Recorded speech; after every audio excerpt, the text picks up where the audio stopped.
দর্শক আসসালামু আলাইকুম। আমরা এখন আছি টঙ্গিবাড়িতে, যেখানে গতকালকে মার্কা দেওয়া হয়েছে। এখানে চেয়ারম্যান পদে নির্বাচন করছেন মোহাম্মদ আরিফুল ইসলাম হাওলাদার, যার মার্কা হচ্ছে হেলিকপ্টার মার্কা। কেমন চলছে নির্বাচনী পরিবেশ? আসসালামু আলাইকুম। ধন্যবাদ আপনাকে। আসসালামু আলাইকুম।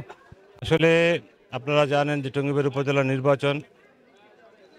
নির্বাচন কমিশন যখনই নির্বাচন ঘোষণা করেছে সারা বাংলাদেশ উপজেলা পরিষদ, তারই ধারাবাহিকতা টঙ্গিবাড়ি উপজেলা পরিষদ নির্বাচনে তফসিল ঘোষণার পরেই আমি যখন নির্বাচনে চেয়ারম্যান প্রার্থিতা ঘোষণা করি, তারপর থেকে আমার বিরুদ্ধে বিভিন্ন রকম ষড়যন্ত্রমূলক, হয়রানিমূলক এবং মিথ্যা মামলা দায়ের করে, যাতে করে আমি এই নির্বাচনে অংশগ্রহণ করতে না পারি বা নির্বাচন থেকে সরে দাঁড়াই। আপনারা জানেন, আজকে যারা আমার বিরুদ্ধে এই মিথ্যা অপপ্রচার করছে, আমি তাদের নাম বলতে চাই না। তারা পর্দার আড়ালে থেকে আমার বিরুদ্ধে মিথ্যা হত্যা মামলা দায়ের করেছে, যেটিকে আমি সহ আমার পরিবারের সবাইকে আসামি করা হয়েছে। এখানে আমি তো দূরের কথা, আমাদের পরিবারের কেউই সাথে জড়িত নয়। তারপরও তাদের সেই ষড়যন্ত্র নস্যাৎ করে জনগণের দোয়া এবং ভালোবাসায় আজকে এখানে এসে দাঁড়িয়েছি। তারপরও মনোনয়নপত্র যখন জমা দিয়েছি, তখন আমাদের মনোনয়নপত্রটিকে অবৈধ ঘোষণা করা হয়। আমরা যখন আপিল দায়ের করি, আপনারা জানেন, আপিল দায়ের করার পর যে অপরাধে আমার নমিনেশন পেপার বাতিল করা হয়েছে, এই একই অপরাধে অন্যদের মনোনয়নকে বৈধ ঘোষণা করা হয়েছে। তখন আমি আপনাদের মহামান্য আদালত হাইকোর্টের দ্বারস্থ হই।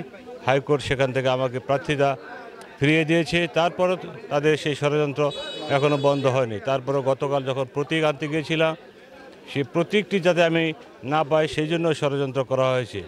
সমস্ত প্রার্থীদেরকে সকাল 10টার মধ্যে প্রায় তাদের প্রতীক বরাদ্দ দিয়েছে। তারপরে আমি যখন জানতে পারি আমার প্রতীকটি দেওয়া হবে না, কী কারণে দেওয়া হবে না, তাদেরকে জিজ্ঞাসা করলে তারা সদুত্তর কোনো দিতে পারেনি। তারপর আমি আমার লয়ার যখন আছে, লয়ারের সাথে যোগাযোগ করি।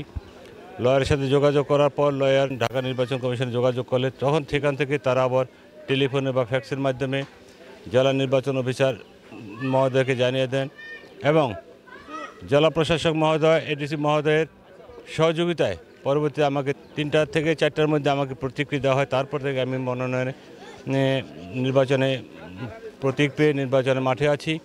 আপনারা যারা এখানে উপস্থিত আছে, জনগণ যারা আছে, জনগণের দোয়া এবং ভালোবাসায় কোনো ষড়যন্ত্রে আমাকে নির্বাচন থেকে সরাতে পারেনি। তাই আগামী 21শে মে যে নির্বাচন, সেই নির্বাচনটি আমি মনে করি আমাদের জন্য অত্যন্ত গুরুত্বপূর্ণ। আমরা এই নির্বাচনটিকে একটি চ্যালেঞ্জ হিসেবে নিয়েছি। আমার যুদ্ধ হলো দুর্নীতির বিরুদ্ধে।